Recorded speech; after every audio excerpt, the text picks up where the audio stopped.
A very good evening to all the viewers, and welcome to this edition of our webinar series titled On the Front Lines and curated by the Harvard T. H. Chan School of Public Health's India Research Center, which is the first global center of the Harvard T. H. Chan School of Public Health at Harvard University. Established in 2015, the Harvard India Research Center has three strategic goals of research, training, and translation of evidence into policies and programs in India. Today's webinar is aimed at discussing multi-stakeholder engagement in addressing non-communicable diseases in rural India. This webinar is hosted in partnership with the Ambuja Cement Foundation. I am Dr. Ananya Awasthi, Assistant Director to the Harvard India Research Center, and I'll be setting the context for today's webinar. The emergence of non-communicable diseases signals a major epidemiological shift in the causes of morbidity and mortality in India. Recent evaluation of health system performance for diabetes and hypertension in India found that less than 50% people in the rural areas were even aware that they had important risk factors for cardiovascular diseases. In this regard, working closely with the Bhatinda Health Department at the Punjab government, Ambuja Cement Foundation, with evaluation support from Professor Lindsay Jacks of the Harvard T. H. Chan School of Public Health and the University of Edinburgh, completed a baseline study of the current NCD scenario in 10 villages of Bhatinda.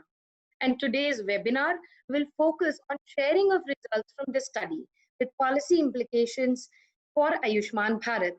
To deliver the opening keynote, I would like to call upon Dr. Vipul Agrawal, Deputy CEO of the National Health Authority, Government of India.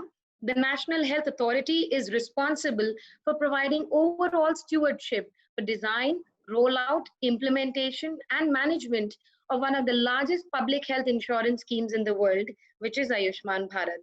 Dr. Vipul Agrawal is a serving Indian Police Service officer of 2001 batch and is also a medical doctor, having graduated from the prestigious Maulana Azad Medical College. With that, may I please invite Dr. Agrawal to deliver the keynote. Thank you, Ms. Awasthi, for the introduction. There's a small presentation that I would like to show to the participants. I'll just share the screen. Please give me a minute.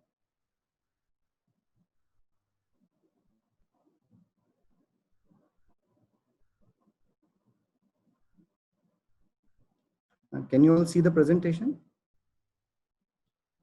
Yeah. Yeah, so my name is Dr. Vipul Agrawal. I'm a 2001 batch police service officer born on Gujarat cadre. And as Ms. Awasthi introduced, I am currently working as the Deputy Chief Executive Officer in the National Health Authority. This is the implementing agency for Ayushman Bharat Pradhan Mantri Jan Arogya Yojana, which is incidentally the biggest public sector health insurance project in the world. We are catering to a population of 540 million, and we normally in the last fiscal we had an expenditure of 7,000 crore rupees on the healthcare, and we are catering to the secondary and tertiary segment of the healthcare. So coming to a basic outline of our project. So far, out of the 54 crore odd beneficiaries, we have already issued e-cards to 12.5 crore beneficiaries, and we have already had a treatment of 1.08 crore patients so far, with a total expenditure of over 14,000 crores. We have a vast network of paneled hospitals, except for 4 states. All the states are states and union territories are partners in this project, and we have around 22,800 odd hospitals empaneled with us, including more than 10,000 private hospitals. And we have a special feature of portability. So this is not available anywhere else in the healthcare, I think, or any other segment. We cater to our beneficiaries are entitled to get treatment at any of the empaneled hospital, irrespective of their place of stay. So we have already treated 1.1 lakh patients with a total treatment cost of 257 crore rupees under portability. Apart from this, we are maintaining a robust call center with 63 lakh calls made so far, and we are also managing the 1075 helpline of COVID of the Government of India.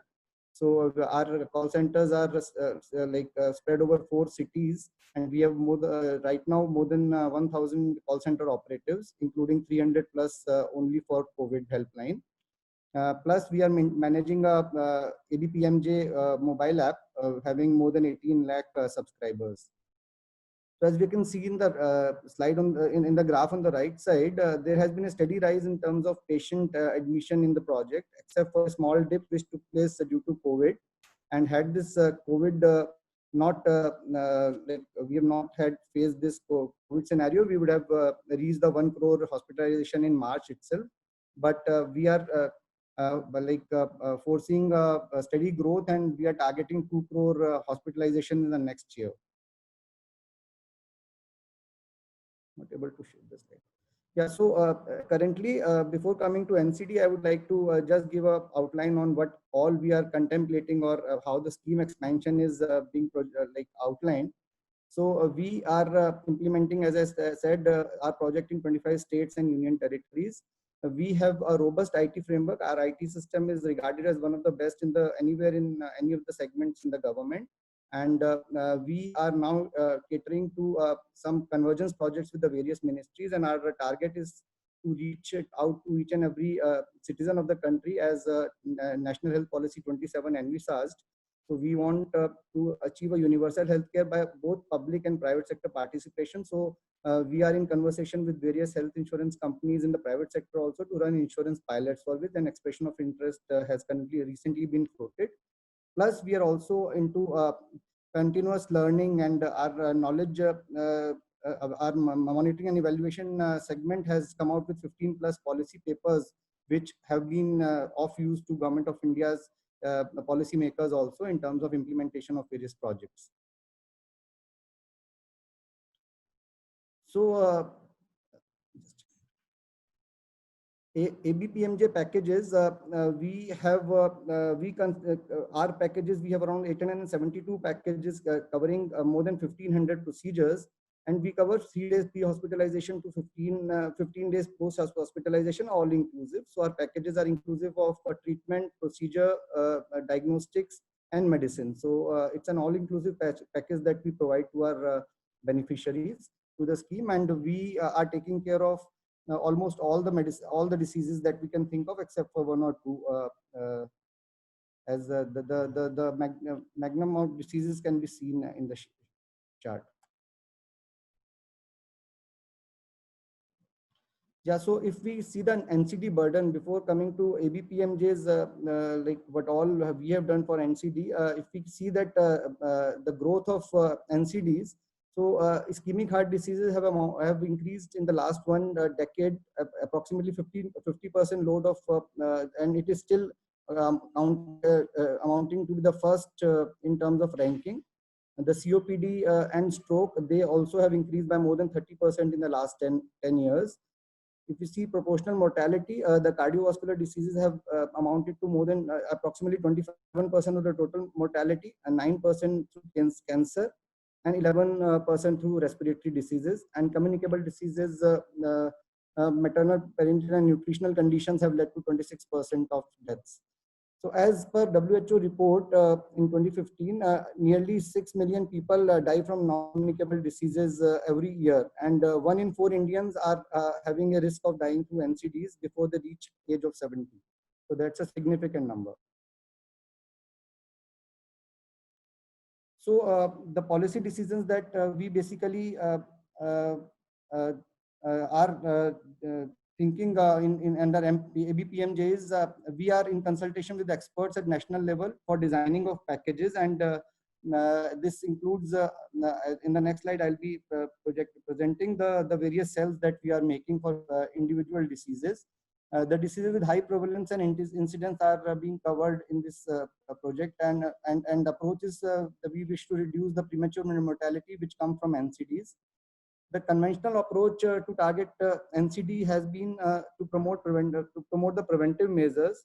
As I stated in the initial discussion we were having, that since ABPMJ is catering to the secondary and tertiary segment, we are in process to establish linkages with the primary care. And unless these preventive measures are promoted, we cannot achieve the desired results. So early diagnosis and treatment, apart from the preventive approach, is the key. And we are also targeting the treatment for complications relating to NCDs. So the various NCDs that we cover under ABPMJ include all the major non-communicable diseases are covered under our project, including diabetes, hypertension, ischemic heart disease, the stroke. We are also catering to almost all kinds of cancer. COPDs are covered, and chronic lung disease are also covered under various treatment packages of ABPMJ.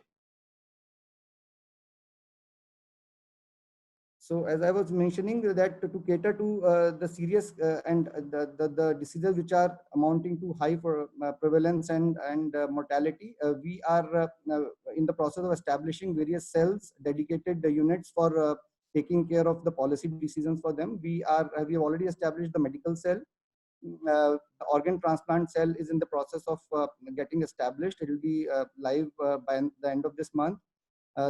We, in collaboration with Tata Memorial Hospital, Mumbai, have established a cancer cell in ABPMJ. The orthopedic cell and cardiac cells are also functioning now. So we, in the clinical cells, we have included specialists from both private and public sector hospitals, and that too, all the major eminent doctors in their field are our partners and provide us guidance from time to time. We also take help from associations from respective specialities.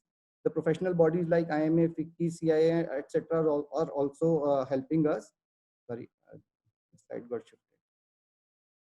So we have subject matter experts and health economists also supporting us, including health economists from AIIMS, PGI Chandigarh, and others. So the terms of reference for various clinical cells that we have established include the nomenclature and listing of procedures and packages. So we want to establish standard nomenclatures. We have designed the standardized rates for our procedures and packages, which are being used by other programs and projects of the Government of India also. Again, can we come to the previous slide? Previous slide, I'm sorry.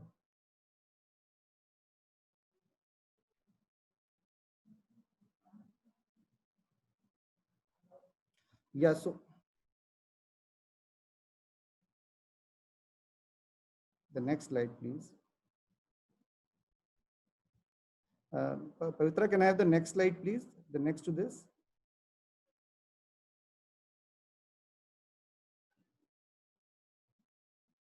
Am I audible? Yes, sir, you are audible. So Mohit, can I have the next slide, please? Somebody else is shuffling the slides, no?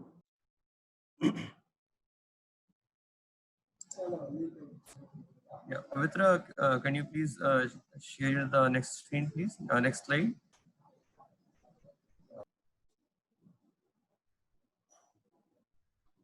Slides are not changing.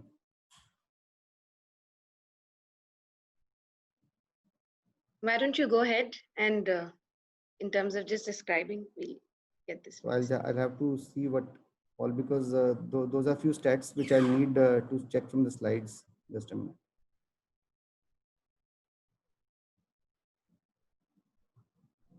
Let me check, see that.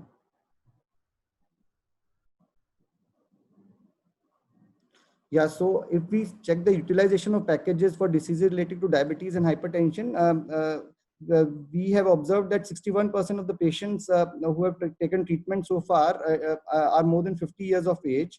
And the next category of 36 to 50 years, there are more than 25%, approximately 26.5% patients who have taken treatment for non-communicable diseases, majorly diabetes and hypertension, have been in the 35 to 50 years age group. So more than 85% of our total treatments have happened in the age group, high risk age group of more than 35 years of age.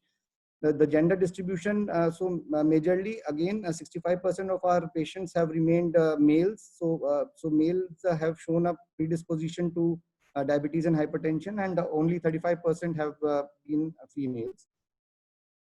So the challenges that we faced in the utilization of non-communicable disease packages have been absence of the periodic checkup. People just ignore. Indian population is not that conscious about their health, and especially the primary health. So periodic checkups are lacking, which is leading to the patients not getting diagnosed and treated in time. So most, and especially in COVID times, the serious ailments are only getting attention. Most of the hospitals are not operating, and patients are wary of going to the hospital. So because of the fear of infection. So all the elective procedures have been put on hold mostly, and the hospitals in the government sector, many of them have been converted to COVID-only centers, leading to a effect on treatment of non-communicable disease patients. There have been changes in health-seeking behavior also, and there has been restricted access to essential drugs in recent times. So if we compare the outpatient treatment for non-communicable disease in March 2020 as compared to the last year, just because of the effect of COVID, if we can see that there has been a 16% drop in utilization of packages for diabetes under ABPMJ. Almost 50% utilization in acute heart disease has reduced, and the cancer care has also suffered a hit, approximately 70% decrease in cancer, which is a very, very serious finding. So if we compare the utilization of packages relating to diabetes and hypertension, we see that the total amount of spending that we have had so far has been 419 crore rupees have been spent due to diseases relating to diabetes in the project so far, and 91 crore rupees have been spent on diseases relating to hypertension, with Chhattisgarh coming out as the #1 state for diabetes cases, and Andhra Pradesh showing maximum spending for hypertension. Now, this might not be only because of the disease load, it might be because of early intervention diagnosis and patients. So southern states, they have had these health insurance schemes running since long. So Tamil Nadu, Andhra Pradesh, the reasons might be not because of the disease load, but actually the detection and the patient seeking treatment and intervention rather than anything else. So this has been the finding in our project so far. These were the issues that I wanted to discuss. So I would like to hear if there are any questions, because in terms of policy and in terms of the project that, sorry. So, sir, we have a question for you. But in the experiment, what I wanted to highlight was that what this project and in your experiment, your field study basically relates to primary healthcare and the dietary modifications and basically change in habits and lifestyle. So that comes in the primary care segment, and we as ABPMJ have traditionally, and our mandate is only to treat the secondary and tertiary care patients. And so what I expect and what I feel is the need of the hour is to link the primary, strengthen the primary healthcare, and to create linkages between the primary and secondary, so that we are able to diagnose them early, we are able to create a positive change in their habits, and the population can be caught early, and the treatment expenditure and the load on the society in terms of disease load, in terms of the spending on from the pocket of the exchequer, all these would definitely be related to an early diagnosis and intervention. And for that, we need to create effective collaborations with the NGOs, with the agencies like like Ambuja Foundation, with the government support, obviously, and the other philanthropists and private organizations. So all of us need to work together to have an effective solution to this. With this, I would like to end. Thank you very much for giving me a chance to speak. Thank you.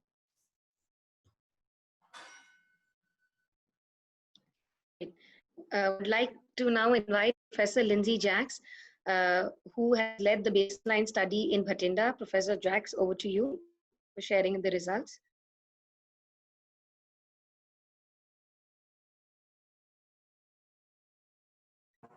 Thank you so much, Ananya. I'm having some trouble. There we go.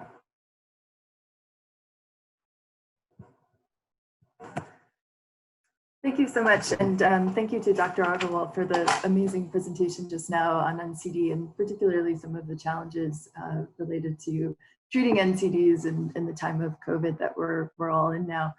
And thank you to those of you who are joining the webinar to hear about these baseline results. So I'm planning to really focus in on some of the key findings from our baseline assessment. As was just mentioned, and just to reiterate here, that chronic non-communicable diseases are still the leading cause of death in India today, and they continue to increase. This slide that was also shared in the previous presentation is really striking, I think, because it highlights that the diseases that account for the most deaths and have seen the greatest increase over the past 10 years are really diabetes and heart disease, with more than a 50% increase over just one decade. So major challenges in terms of treatment and care and trying to prioritize prevention for these diseases. And again, just reiterating that the major risk factors in India, of course, relate to these causes of death. So we see things like high blood pressure, high fasting glucose, high body mass index as an indicator of obesity. So these are really the things that prompted this partnership with ACF for the program that we're discussing today, to reach out to Harvard as a technical partner to try and understand the NCD scenario in this particular region where they were about to launch their NCD prevention program in Punjab, in Bathinda. So this particular study that was really co-developed with the ACF team is taking a stepped wedge trial design. And I won't talk very much about that because today the focus is really on the baseline assessment, which was really a community-based screening program for key NCDs, in particular hypertension and diabetes, given the stats that I just presented for India at the national level. So just as a broad overview of what this evaluation will look like, we're planning to implement this in 10 villages in Bathinda district, and we're going to implement the intervention kind of in steps over time, so that this is kind of mirrors how programs are scaled up and implemented in many cases as policies are adopted. And so we'll start by implementing the intervention in 3 villages, do another assessment, add more villages to the intervention, do another assessment, and then add the final batch of villages and do the final baseline assessment. So we'll have several of these same assessments over time, and depending on the COVID situation. So in terms of that baseline assessment, it was a 2-day process. So again, a community-based assessment. So a team of enumerators went door to door throughout the entire village and did these assessments. On the first day, which could happen any time of day, depending on when the enumerators arrived, but tended to be in the morning, we screened the participants for eligibility. They had to, for example, be over 30 years old and be from that particular village that we were targeting for the intervention itself. So we screened them for eligibility, consented to participate in the evaluation program, and conducted surveys, blood pressure, and waist circumference measurements. And then for those who were not high risk, we at that same visit did a random blood glucose test, and the results were reported back to the participants at that time. But those who were high risk, and I'll talk a little bit about how we defined high risk on the next slide. For those who were high risk, we conducted an additional survey that captured clinical history, medication use, and dietary intake. And then we gave them instructions for fasting because we really wanted to get a fasting blood glucose. So we gave instructions for fasting and then went back the next day to actually get a fasting blood glucose measurement. So the high-risk scoring system that we used is the CBAC scoring system, which is the recommended scoring system for NCD screening in India. And this consists of the 6 risk factors that are shown here, age being the first one. As was just mentioned in the previous presentation, 61% of patients who are receiving treatment for diabetes and hypertension are 50 years or older. So this is really consistent with the CBAC scoring system, where you get the highest score if you're over 50 years of age. The other measurements were waist circumference, tobacco, alcohol use, family history of NCDs, particularly hypertension, diabetes, heart disease, and stroke. and that family history is either in your parents or in your siblings. And then finally, physical activity, following again international guidelines for 150 minutes per week. So basically what happens is you collect data on all of these risk factors, assign a score, and then the total score is cut. There's a cut point of 4, and the total score is split into high risk and low risk based on the total score. So for this particular evaluation, we comprehensively evaluated 10 villages prior to COVID. And so this was conducted in the fall of last year and finished up in March, just before the lockdown. And a total of 11,322 adults were screened over the age of 30. And when we applied those 6 criteria for the CBAC scoring system, the final high-risk population was 14.4% of that sample. But the percent of high risk varied quite a bit between those 10 villages. So from a low of 6.2% to a high of 30.9%. So even in this one district in Punjab, we saw a huge amount of variability in NCD risk, which really emphasizes the need to have local data in order to inform healthcare and also prevention programs, such as the one that ACF is implementing. In terms of the demographic makeup of the sample, we found, as many community-based studies find, including NFHS, that the sample was slightly higher in terms of female. Again, this is because enumerators go door to door, and so the men in the household may be out working when our enumerators arrive, so slightly more female. But we didn't find a major difference between the CBAC scoring between the two in terms of high risk. As expected, most of the high-risk participants were 50 years or older, so much higher age categories in the high-risk population. And not surprisingly, given that higher age, we saw that they're also more likely to be widowed, and I didn't show on this slide, but also more likely to be retired instead of employed. So very consistent results with previous screening studies of NCDs in India. In terms of socioeconomic status, we found that high-risk participants were more likely to be illiterate, but they were also more likely to have a higher income. And this is consistent with some of our other national analyses of NCD risk factors, where we find that education and income don't tend to track together. So we, for example, will find that lower levels of education predict higher NCD risk, but the opposite is true for income. So again, kind of suggesting that both of these indicators of socioeconomic status should be measured and evaluated, because they can find different associations between the two. Then just shifting to those 6 CBAC risk factors. In terms of alcohol and smoking and tobacco use, we found that the proportion was somewhat high and, as expected, much higher in men. But these numbers are slightly lower than what we see at the national level and what ACF has found in previous CBAC risk score assessments. So slightly lower tobacco use in this population, or slightly lower self-reported tobacco use.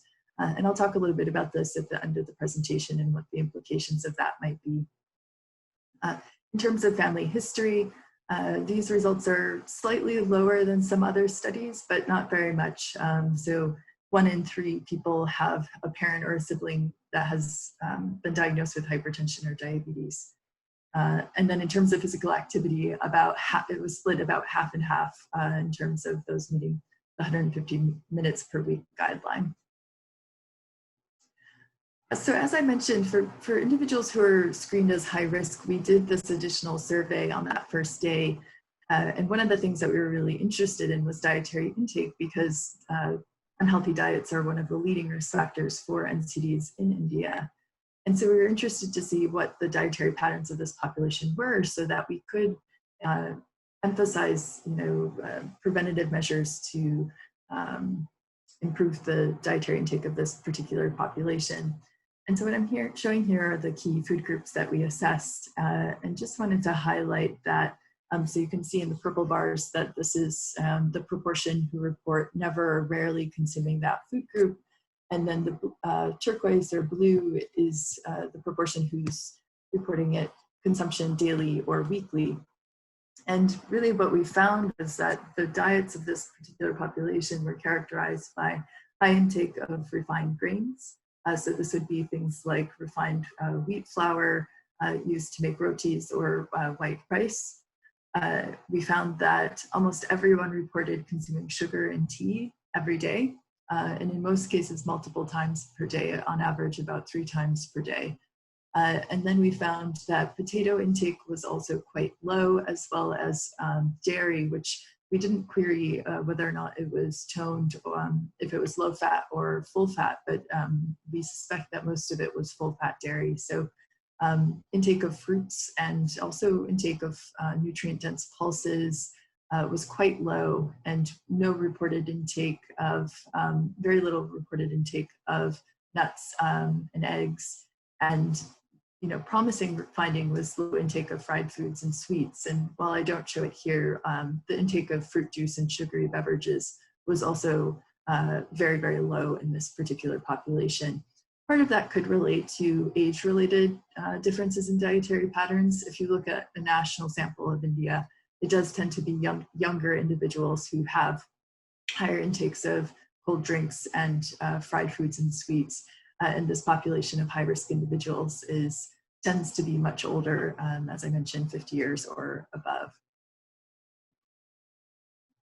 So we also measured blood pressure and that fasting blood glucose. And for the low-risk participants, it was, for some of them, it was fasting by chance, but for most of them, it was a random blood glucose, actually.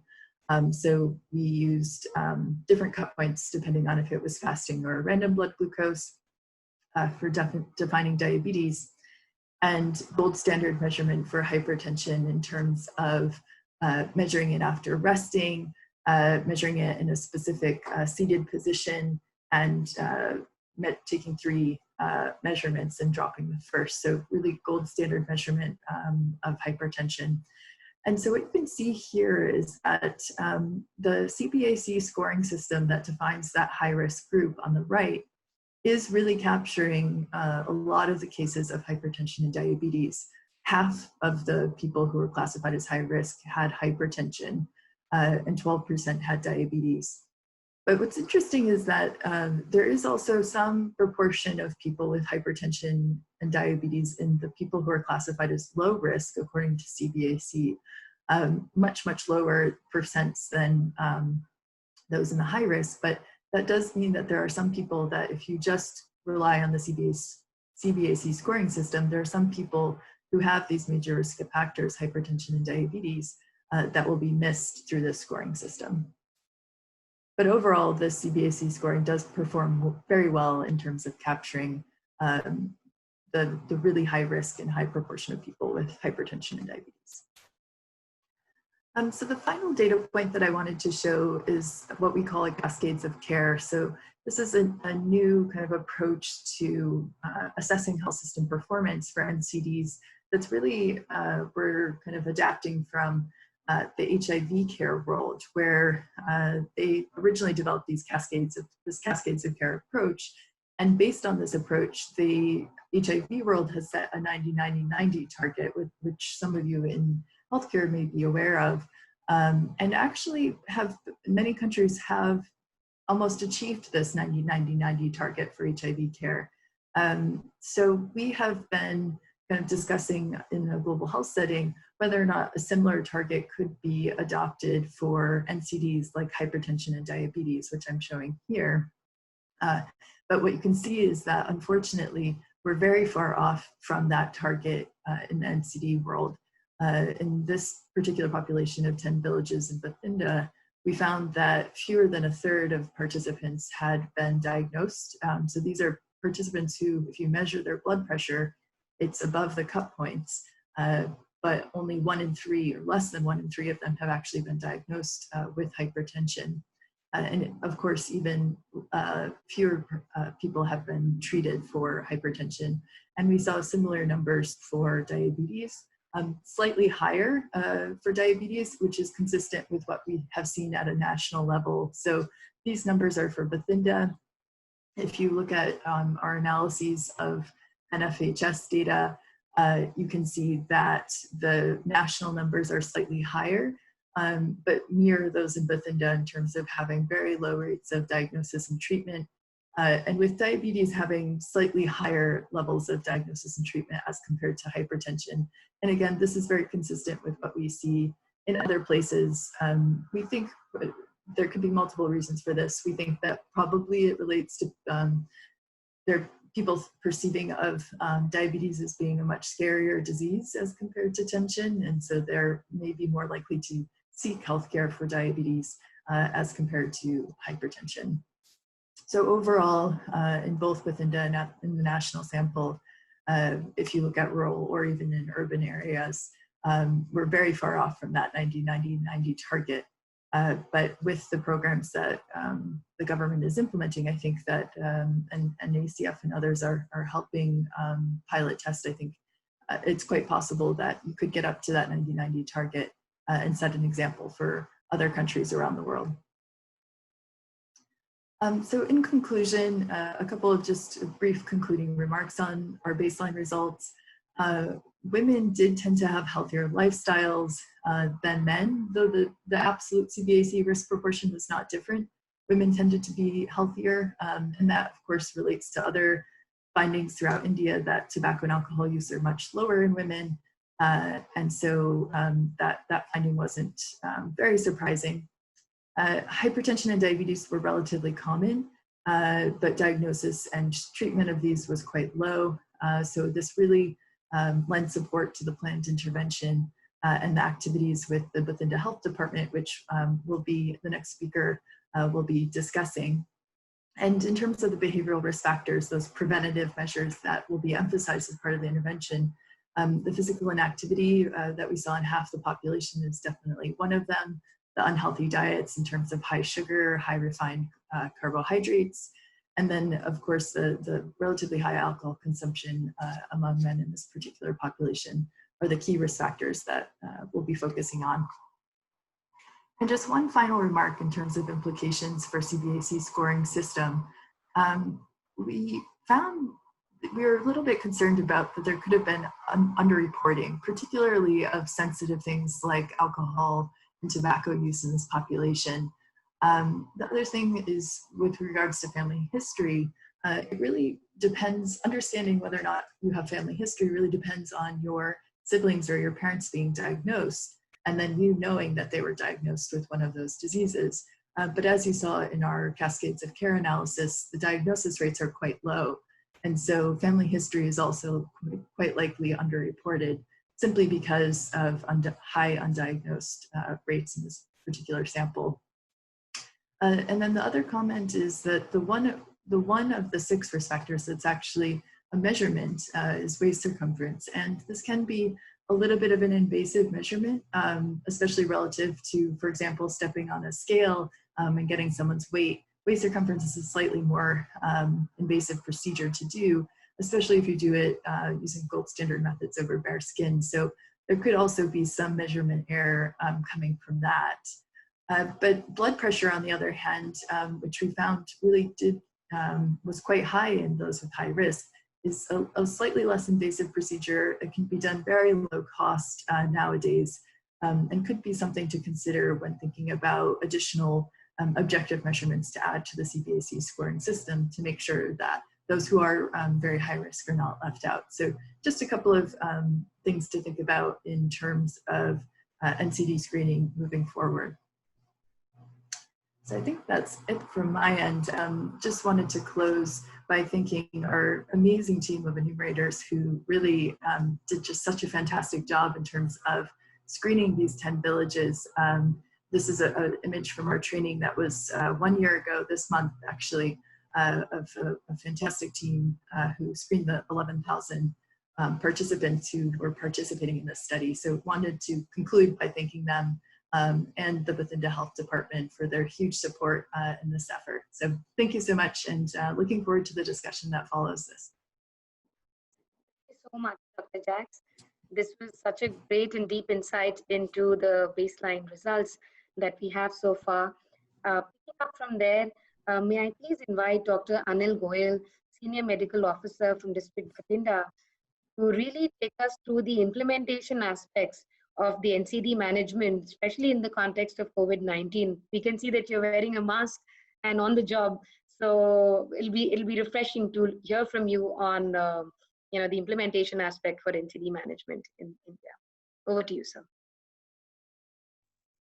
Good evening, everybody. This is Dr. Anil Goyal.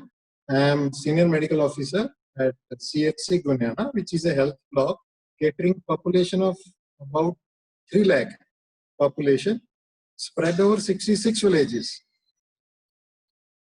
Now, coming on to the initial data which we collected from the funeral sites, it was found that 60 to 65% of the deaths cause of death could be attributed to non-communicable diseases like diabetes, hypertension, cancer, CKDs, or chronic lung diseases, or combination of any of them, any type of combination of any of them.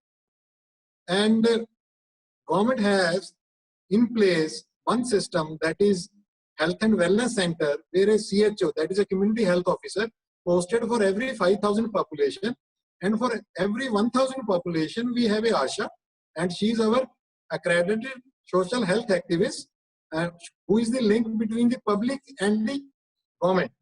That ASHA, she is somebody from the society. Now, we already had CBAC forms, and we were collecting data on CBAC forms, calculating risk factors, as Lindsay told in very detail. But somehow, this was not clicking, as per NCDs were concerned, and as per elimination for anemia program was concerned. When Ambuja joined us, they had a very vast, wide-based program regarding NCDs, which was very well thought of, and it all started with a lot of homework first. Later, proper trainings were done at Bathinda. Even I spoke for a few trainings over there, and hands-on trainings were also given. And all this procedure was made very objective.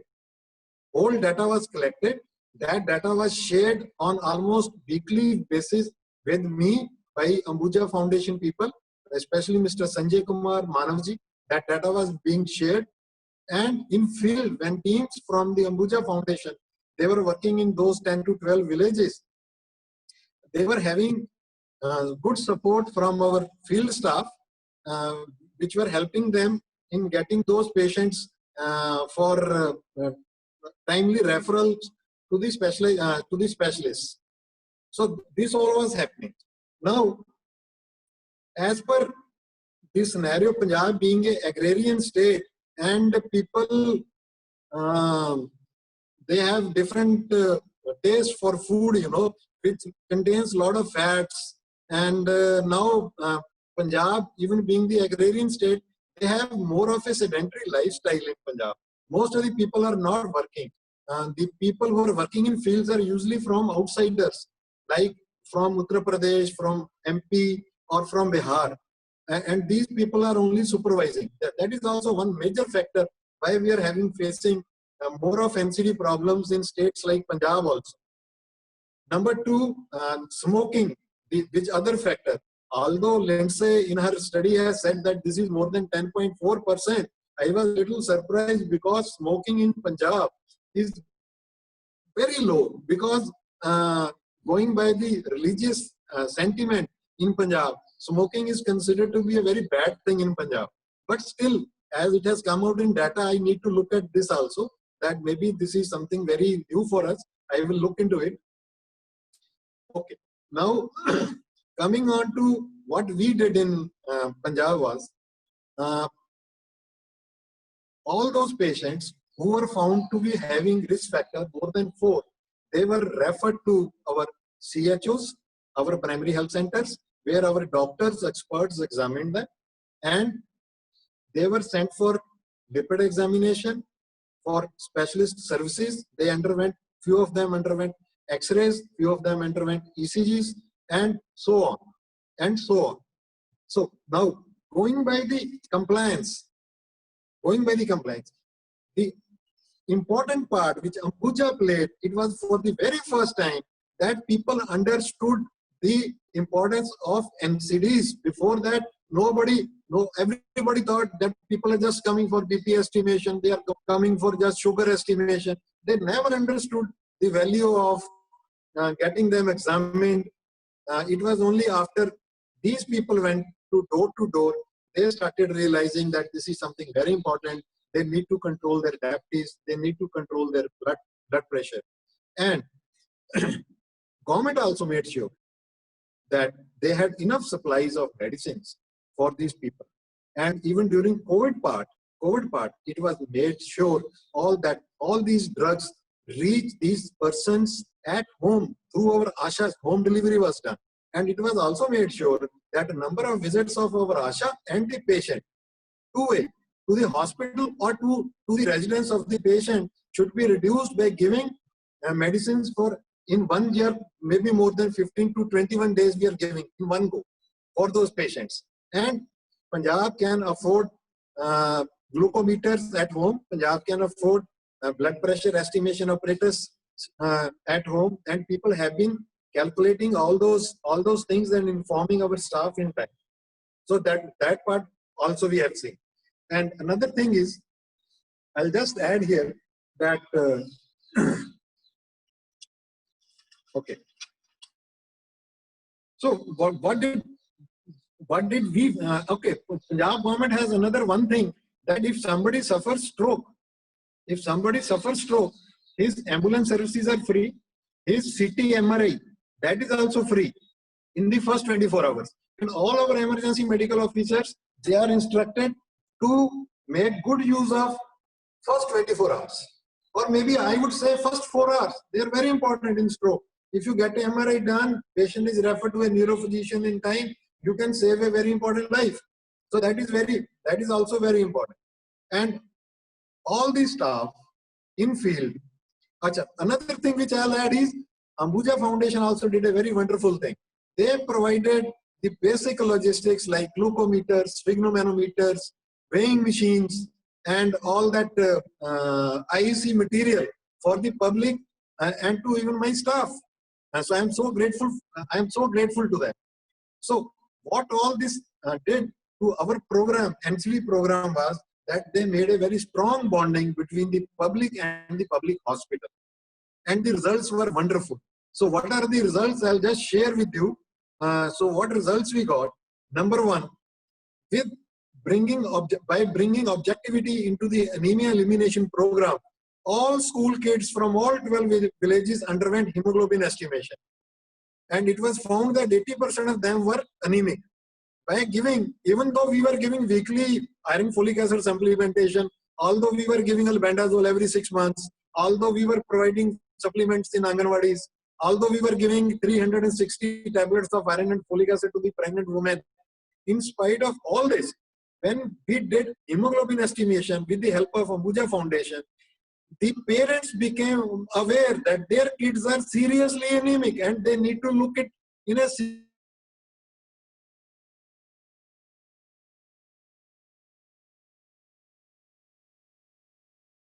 serious supplements achieve anemia-free villages. Then, the next thing is that initially there was a very high incidence of home deliveries in Punjab. By bringing that contact, with the help of that public contact with the public hospitals, we were able to reduce home delivery rate among all the deliveries below 1%. I have 1400 deliveries every year in my health block, and our rate for home delivery was brought down to below 13 per year, means less than 1%. That was another achievement which this program helped us. And third thing is, number of postponement of surgeries at hospital, they were brought down to less than 2%. unusually people used to come. They were found to be diabetic. They were found to be malignant. They were found to be having malignancies, having high blood pressure, and their surgeries were postponed. But with the help of this program, NCD program, we could reduce the postponement of surgeries in public hospitals. And number 5, the compliance rate of patients for NCD diseases, like for antidiabetics, antihypertensives. And we also have Pradhan Mantri Cancer Yojana, right? In that Cancer Yojana, government is providing 2.5 lakh rupees to each patient for their cancer treatment, right? That benefit was also extended, and people who were not able to afford this treatment earlier, they started affording. Later, government also, they also came up with Ayushman Bharat Bima Yojana, in which 70% of the population is covered, and government is providing 5 lakh rupees per family per year to the patients for their treatment. So that way, government is also doing equally good for the people of India. And finally, before I conclude, I must tell you one thing, that we have grown financially also. When I joined my job as SMO in 2017, January 1, 2017, I had 1 million rupees in my user charges. To today, with this connect with the public, number of patients have increased to our hospital, number of surgeries have gone up, number of deliveries have gone up in hospital. And today, financially we have grown 10 times. Today I have 10 million rupees in my account. That is my government account, not my personal account. So that way we have grown financially also. And before I conclude, I must thank Ambuja Foundation management, Dr. Lindsay, Dr. Vinayak, who made so beautiful efforts by coming down to India, coming to Bathinda, giving hands-on treatment at ground zero, preparing everybody, motivating everybody. So thank you, all of you. Wish you all the best of health. Thank you. Thank you so much, Dr. Goyal. With that pep talk, I would like to invite Dr. Vinayak, who leads the community health programs under Ambuja Cement Foundation, to really close the webinar with what are some of the key strategies for interventions that Ambuja Foundation is thinking in terms of controlling diabetes and hypertension in rural communities. Over to you.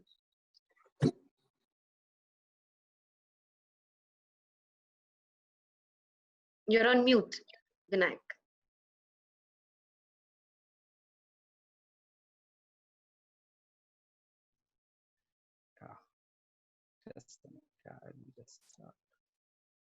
Okay, thank you so much.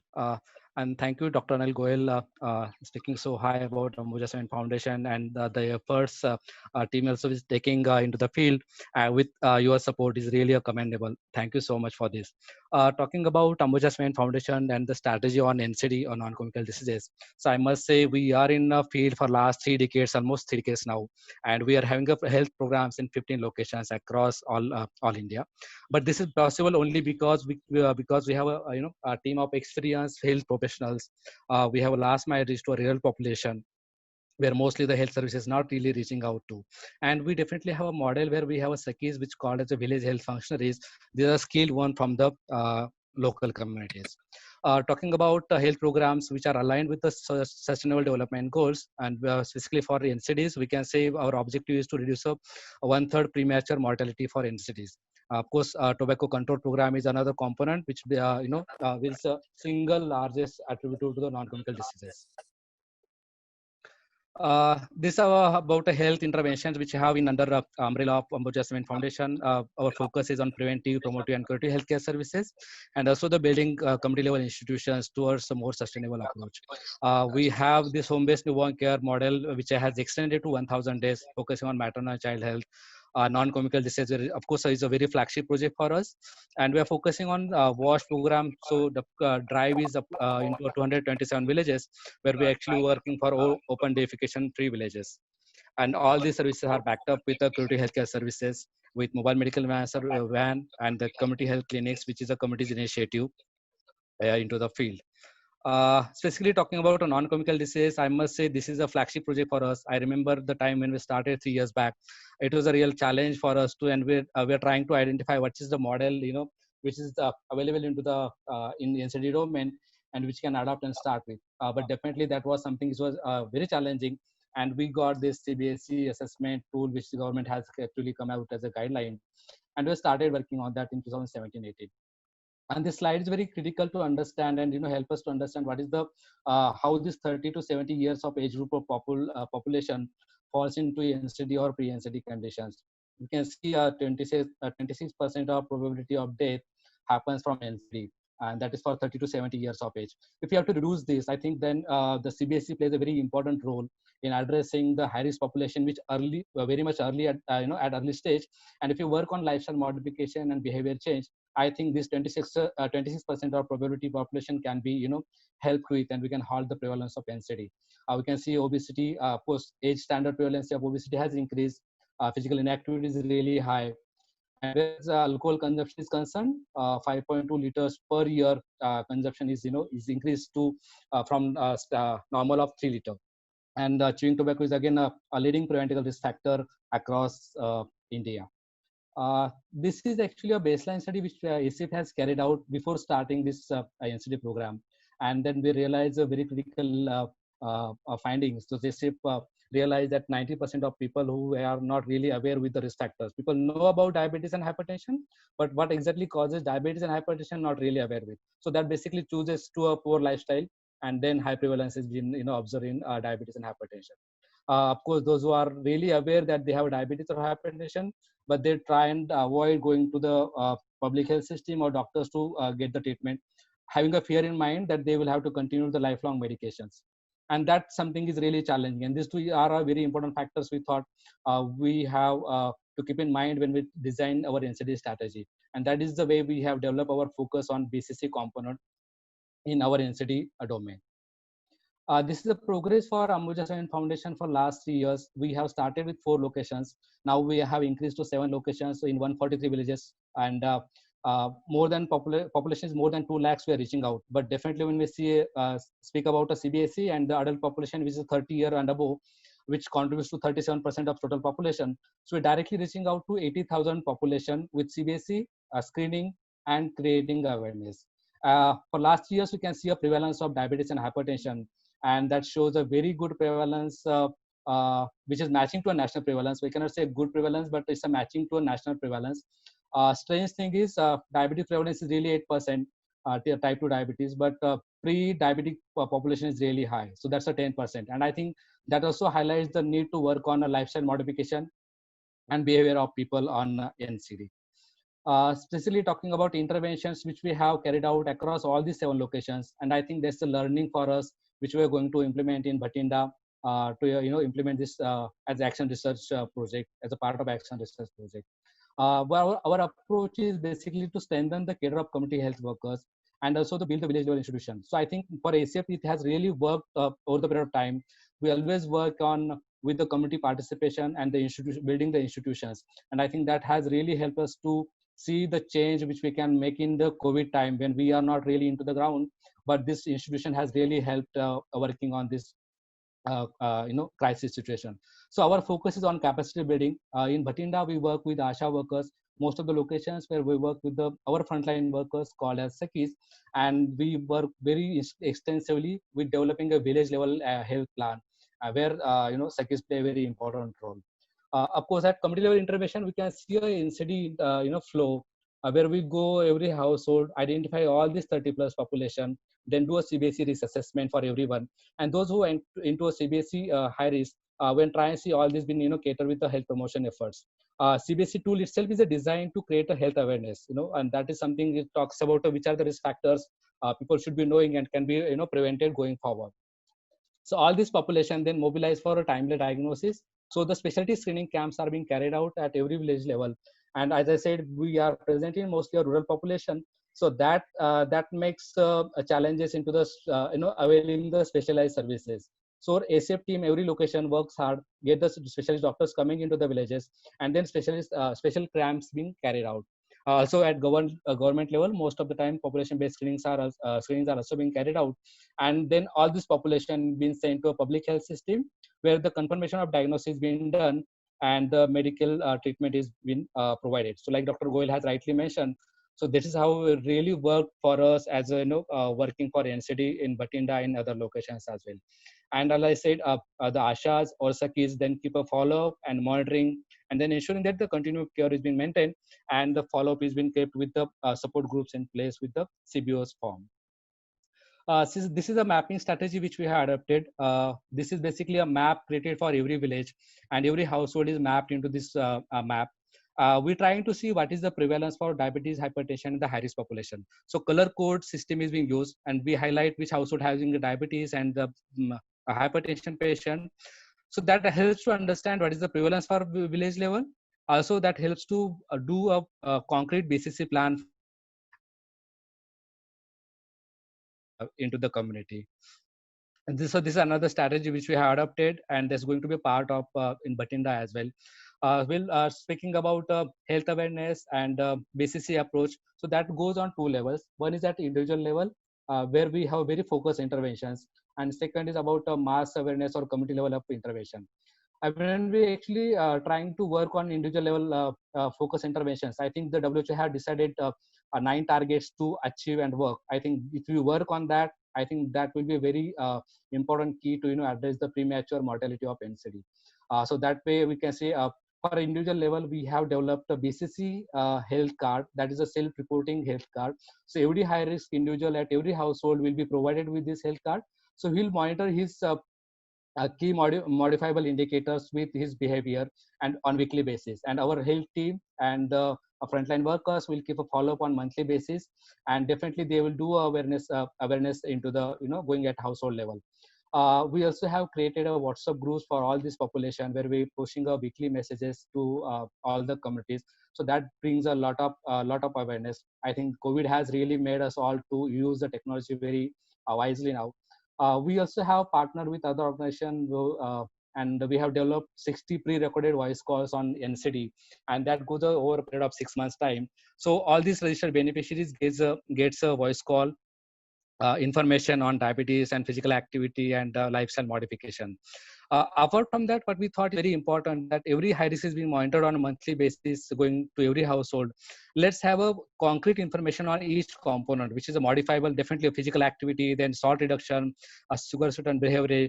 If we can modify all this information in a suitable language, which is easy to understand to the people, so that all flyers we can push, can share with the household level, and we can rotate this information and can keep a follow-up very effectively. Of course, responsible consumption of alcohol is very important part, and tobacco control. So these are areas that we thought will be very helpful for us to go forward and work hard, and definitely will try to bring a behavior change, which is definitely a very big challenge. But I think going forward that will help us implement effectively. This is just a photo about a health report card which we're trying to work it out. We're definitely taking help from Dr. Anil Goyal as well on this, how we can increase the physical activity, how we can do a live vegetable or dietary modifications, including vegetables and fruits into the diet, avoiding sugar, like Dr. Lindsay has rightly mentioned into the baseline study. So how we can avoid the sugar, salt, and vegetable intake can be increased, and how we can use a low glycemic index food into the in the daily consumption. So these are basically designed with 5 common risk factor on NCD, and that will be monitored by every individual at household level, and frontline workers will keep the follow-up of this. Likewise, mentioned about the community level interventions. Basically, we have monthly planned interventions, and we're also trying to incorporate our program, our NCD intervention into other programs. We have not only working on health, but we have approach to have a holistic development where we work with agriculture, skill-based livelihood. Then we work with women empowerment, education, and water resource management. I think including youth groups which are highly been observed in Punjab, farmers groups and federations are there, SHG women and federations are there. So that really helps to have a creating awareness. So a health team definitely have a monthly plan with our colleagues, and that helps to demonstrate a health awareness going on monthly basis and creating a large awareness at large mass level. So we're not only looking after farmers and SHG groups are merely as a awareness for awareness, but how we can make their involvement in providing food products which are unprocessed and are option to high glycemic content, and taking back to indigenous food practices to the community. So this is basically a program integration for ACF in across the areas. These are actually few photographs which has a good learning for us from across other locations as well, which were started. Morning walk groups are formed by people in the villages, which is using a open gym. Dedicated yoga centers are being created at a couple of locations where definitely women's groups and males definitely use that yoga centers. And it's not only that ACF has developed all these centers. This is with the community participation, and ACF has really played a very important role mobilizing all these people to take these initiatives ahead. So that's why actually the sustainability is something checked out. Community level, we can see open activity and open gyms are created. These are photographs from Bathinda and Roper, where we have started with some schools and school village. So a youth group is also actively participating in these activities at village level. These are some IC material ACF has created, which are again in regional languages and used for community awareness. This is one is again for COPD program, which we have started in Maharashtra. And I think when we come to IC material, definitely we prepare modules, flip charts, flyers, and that being used into the community for awareness. This is about a health checkup activity or screening. The frontline workers doing checkups. These are nutrition demonstrations, and kitchen garden are also being observed into the villages. Then we have community level health marker days and activities where we have started rallies, poster exhibitions. I think these are the whole approach which helps to have a community level mass awareness and activities. And definitely when we work with the individual level and mass level, we can bring a behavior change into the people about NCD prevention across all the locations, and going forward that will help. So thank you so much everyone. Thank you. Over to you, Ananya. Thank you, Dr. Vinayak. So quickly, we have 10 minutes left, but we have a couple of questions directed to various speakers. So we'll start with Professor Jacks. So of course, COVID-19 is the context that we're living in.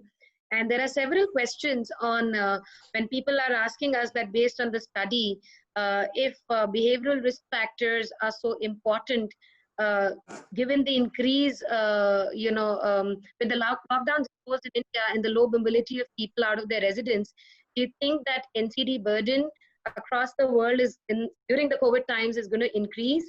And somebody's also asked that whether this is also an opportunity to increase awareness about public health. So which way do you think this would be going towards? Yeah, I mean, I think it's going to go in both directions. So firstly, I definitely think that all of the primary data that we have so far suggests that NCDs are going to go up as a result of this. Diets are getting worse in urban areas. The economic crisis is also leading to increases in processed food and kind of less diverse diets, less nutrient-dense foods like fruits and veg, which are expensive, perishable. Supply chains have broken down into urban centers. So we definitely are, unfortunately, expecting that obesity, diabetes, hypertension will go up. And because of the changes in healthcare seeking behavior that were reported in the first presentation today. But I think that the response, particularly because of this very strong link between obesity and COVID-19 related morbidity and mortality, I think the response will be positive in terms of finally having some action, concerted multi-sectoral action that we've been calling for years on NCDs. And a great example of this is the UK, where one of the most comprehensive obesity prevention strategies was adopted 2 weeks ago, or a week ago now, I guess. And finally, because of this link with COVID and concerns around that link, I think we will see some major prevention interventions being adopted. So I'm worried that it's going to increase, but I'm optimistic because these policies are finally being adopted. So yeah, but I do think that we'll need more data. Right, thank you. Ms. Pearl Tiwari, another question with you leading this CSR organization which is working in the NCD area.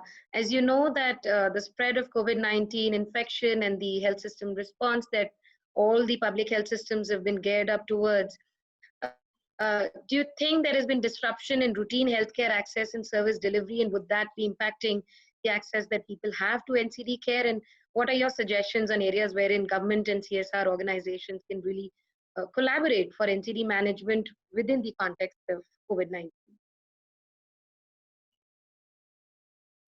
It's on mute. Sorry about that. We at Ambuja Foundation have always believed that the way to strengthen any of the systems for development in rural India is to strengthen and build capacity at the community level itself. And I think we realized very early on in this COVID pandemic that, you know, a lot of other things were getting left out, whether it is vaccinations, whether it is antenatal care, whether it's following up women for their deliveries, whether it's just pure psychosis of whether to go to a hospital at all or not, and in what way to manage that. And I believe that the more we strengthen the primary health care, and by that I mean the community health care, the community health workers, I think there are models to show. I mean, if we widen our thought and if we look at the Arvind Eye Care model, for example, they've been able to do superb work on eye care by using frontline people to do most of the work after extensive training. And I truly believe, and that's the ethos with which we really you know, went ahead with this Sakhi training, and we have these frontline workers. So we saw to it that in COVID, we were able to actually, after the first 15-20 days of mayhem, where, you know, we were trying to figure out how to manage with the leaders and spokes, we created these single point of contacts, whether it be the Ashas and the Sakhis who were our healthcare workers, or whether it was our farmer producer companies, you know, where there were farmers who, you know, there were women farmers, there are men farmers, there are federation women. So we took all kinds of people and created them into a single point of contact for their particular village.